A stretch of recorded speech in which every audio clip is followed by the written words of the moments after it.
कभी कभी हमें जीवन में अकेले लड़ने की आवश्यकता होती है। यह कहानी एक ऐसे लड़के की है जो अपने लक्ष्य की ओर आगे बढ़ने के लिए अपने अकेलापन को एक सुनहरा अवसर बनाता है। एक समय की बात है।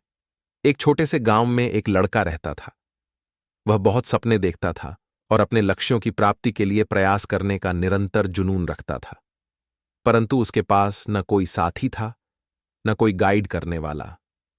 उसके परिवार में भी उसकी सपनों को समझने वाला कोई नहीं था।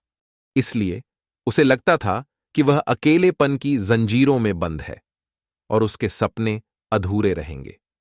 फिर भी उसने निरंतर मेहनत की और अपनी आत्मविश्वास की आवाज को बुलंद किया। उसकी इच्छा शक्ति और संघर्ष ने उसे सही दिशा में आगे बढ़ाने की शक्ति दी। एक दिन उसे अपने गांव के बाहर एक पुस्तकालय का पता चला। वह आश्चर्यचकित हुआ क्योंकि उसे पहले कभी ऐसी जगह नजर नहीं आई थी। धीरे धीरे उसने उस पुस्तकालय के दरवाजे पर कदम रखा।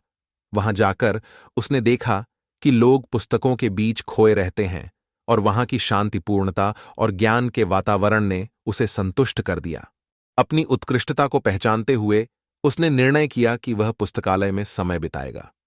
धीरे धीरे वह पुस्तकालय की विभिन्न किताबों को पढ़ने लगा और नई दुनिया की खोज में निकल पड़ा। दिनों बिताने के साथ साथ उसका ज्ञान बढ़ता गया और वह अच्छे लेखकों और दर्शकों के साथ रिश्ते बनाने लगा। इसी के साथ उसने लिखने का भी मन बना लिया। उसने कई लेख लिखे, जिसमें से उसका एक लेख प्रकाशित हुआ और उसे अवसर मिला अपने लेखकीय कौशल को दुनिया के सामने प्रदर्शित करने का। वह लड़का, जिसने कभी अकेलापन को एक रुकावट समझा था, अब एक प्रेरणादायक उदाहरण बन गया। लोग उसे मान्यता देने लगे और वह लड़का अपने लक्ष्यों की ओर अग्रसर होने में सफल हुआ। इस कहानी से हमें यह सिख मिलती है कि अकेलापन को एक सुनहरा अवसर बनाने के लिए हमें संघर्ष करना चाहिए। हमारा समर्पण और मेहनत हमें अपने लक्ष्यों की प्राप्ति की ओर आगे बढ़ा सकता है।